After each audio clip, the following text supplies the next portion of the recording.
네, 박광식 의학 전문 기자와 함께 건강 정보 알아보는 시간입니다. 오늘은 통풍에 대한 얘기를 좀 해보려고 하는데요. 네, 주변에서 이제 간혹 가다가 통풍 때문에 고생하는 분들을 보게 되는데요. 이게 그렇게 고통스럽다라고 하더라고요. 박광식 기자와 얘기 바로 나눠보겠습니다. 사실 근데 통풍이라는 게 어떤 질병인지 또 잘 모르겠을 때가 많아요. 예. 이 통풍은 한 해에 한 30만 명이 진료를 받을 정도로 우리 주변에서 심심치 않게 찾아볼 수가 있습니다. 네. 그리고 이 한번 통풍 발작이 오면 정말 알아보지 않은 사람은 모를 정도로 그 통증이 너무 심하다고 하는데요. 예. 이 많은 사람들이 엄지발가락에서 통증이 시작되는 경우가 많고요. 주로 새벽에 잠을 깨우는 경우가 많아서 잠들기가 무섭다고 말할 정도입니다. 이 혈액 속에 요산이란 이 성분이 넘쳐나면 돌아다니다가 관절 사이사이에 박히는데요. 결국 관절염을 일으키고 관절을 변형시키기까지 합니다. 증상은 이 해당 부위가 빨갛게 붓고요. 그리고 거기에 열이 나면서 그 부분을 건들기만 해도 아픈 게 특징입니다. 잘 생기는 부위는 일단 엄지발가락인데요. 그리고 이 발목에 또 잘 생기고요. 네. 발등, 또 발 뒤꿈치에도 잘 생깁니다. 상체에선 이 팔꿈치에 잘 생기고요. 또 손가락 관절에도 잘 침범합니다. 특히 통풍은 고혈압이나 당뇨병과 마찬가지로 완치가 힘든 병으로 꾸준한 치료와 관리가 필요합니다. 이게 유독 통증이 심한 이유는 뭘까요? 네, 통풍하면 뭐 바늘로 찌르듯이 아프다고 얘기하시는 분들 많은데요. 예. 이게 뭐 전혀 근거가 없는 얘기가 아닙니다. 이 통풍을 진단하기 위해선 퉁퉁 부은 이 관절에다가 이 주사기를 넣어서 관절액을 뽑는데요. 이 현미경으로 봤을 때 이렇게 뾰족하게 생긴 요산 결정체가 보이면 통풍으로 진단할 수가 있습니다. 예. 이렇게 다이아몬드형 보이시죠? 생긴 결정체가 관절 조직을 떠다니면서 극심한 자극을 주는 겁니다. 이 통풍이 수십 년 동안 만성화가 되면 관절마다 저 요산 결정체가 대량 침착되게 되는데요. 만성 통풍으로 고생하는 환자의 이 손발가락 표면을 보면 네. 저렇게 울퉁불퉁 튀어나왔습니다.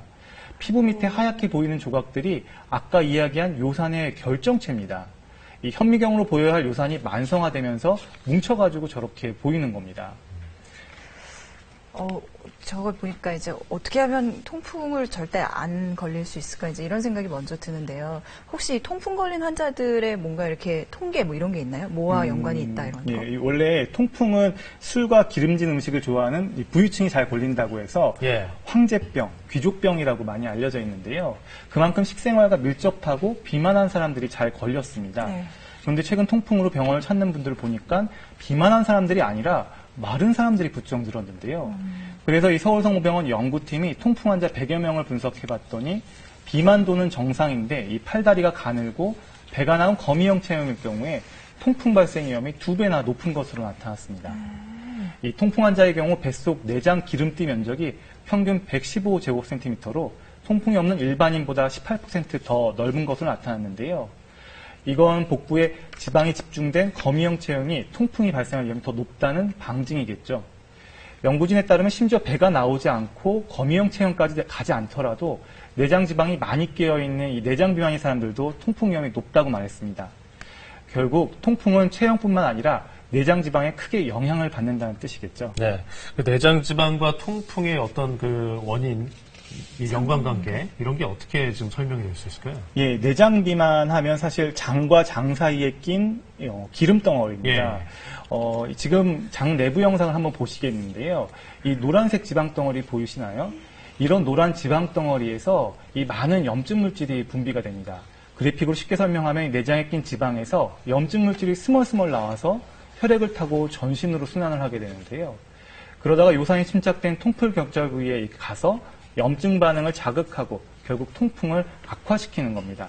네, 그러면은 통풍에 걸리지 않으려면 우선 내장 비만을 조심해야겠군요. 예, 그렇습니다. 이 통풍 환자의 70%가 이 거미형 체형이라고 하는데요. 그만큼 빨리 걷거나 자전거 타기 같은 유산소 운동으로 뱃속 지방을 태우는 게 이 통풍 발작을 막는 지름길입니다. 하지만 체형을 바꾸려고 짧은 기간 극심한 체중 감량을 한다면 오히려 이 혈중 요산 농도를 증가시킬 수 있는데요. 따라서 식이 조절과 근육 운동을 함께 해주면서 서서히 감량하는 게 좋습니다. 식이 조절을 할 땐 술이나 기름진 음식을 피하고 물을 충분히 많이 마셔줘야 하는데요. 또 근육 운동은 지방이 내장에 축적되는 걸 막아주기 때문에 꼭 필요합니다. 그래서 거미형 체형에서 팔다리가 굵고 허리는 가는 슈퍼맨 체형으로 탈바꿈할 때 통풍뿐 아니라 이 각종 성인병 위험에서 탈출할 수 있을 것으로 보입니다. 예. 그리고 이제 고기와 술 좀 줄이시고 운동 많이 하시고 이게 예방법인 것 같은데 혹시 박광식 의학 기자가 담배에 대한 얘기 많이 하잖아요. 담배와도 혹시 연관관계가 있나요? 통풍하고 담배하고는 아무래도 이 혈관이나 담배가 혈관을 수축시키기 때문에 이 통풍으로 가는 혈류나 어떤 요산 농도를 갖다가 좀 더 올릴 수 있는 경향이 있어서 예. 아무래도 말초혈관 순환 장애를 일으키지 않도록 피하는 게 좋겠죠. 금연도 중요한 요소가 되겠군요. 네. 예, 알겠습니다. 오늘 통풍에 대해서 알아봤고요. 박광식 의학 전문 기자였습니다. 잘 들었습니다. 잘 들었습니다.